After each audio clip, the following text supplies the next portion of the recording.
विषय चल रहा है ईश्वर स्तुति प्रार्थना उपासना। इस विषय को ठीक प्रकार से समझने के लिए ऋषिकृत ग्रंथों का अध्ययन आवश्यक है।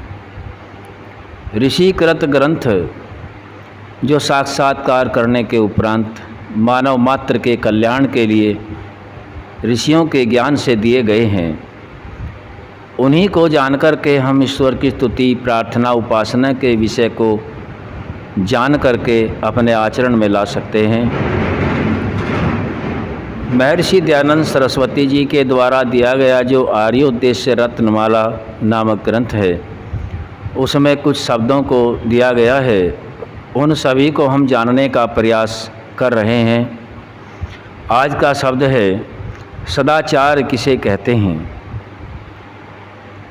इसके विषय में महर्षि दयानंद सरस्वती जी बता रहे हैं, जो सृष्टि से लेके आज पर्यंत सत्पुरुषों का वेदोक्त आचार चला आया है कि जिसमें सत्य का ही ग्रहण अर्थात सत्य का ही आचरण और असत्य का परित्याग किया है, उसको सदाचार कहते हैं।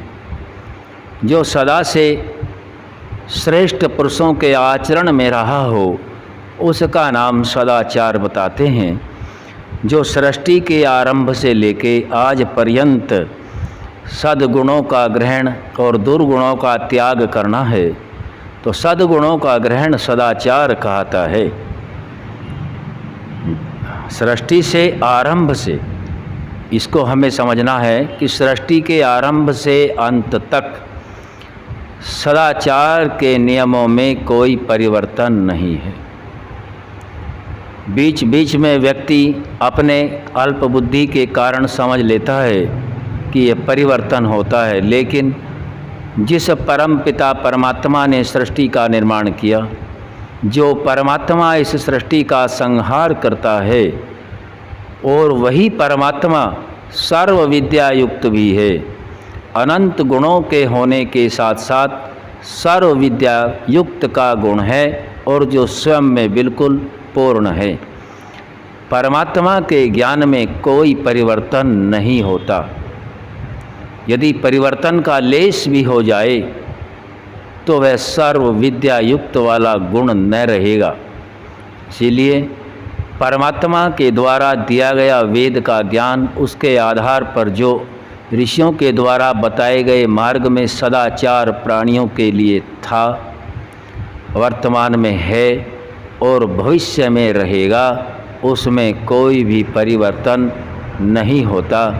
ये सार्वभौमिक सार्वकालिक अनादि परंपरा है और अनादि अनंत ज्ञान परमात्मा का है, इसमें कोई परिवर्तन नहीं है। जैसे हम उदाहरण से समझ सकते हैं कि सत्य बोलना धर्म है, सम्मान करना धर्म है,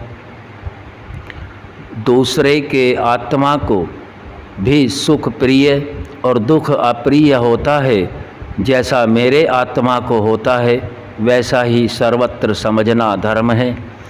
सृष्टि के अनुकूल जितने कर्म हैं उन पर पूर्ण विश्वास करना धर्म है।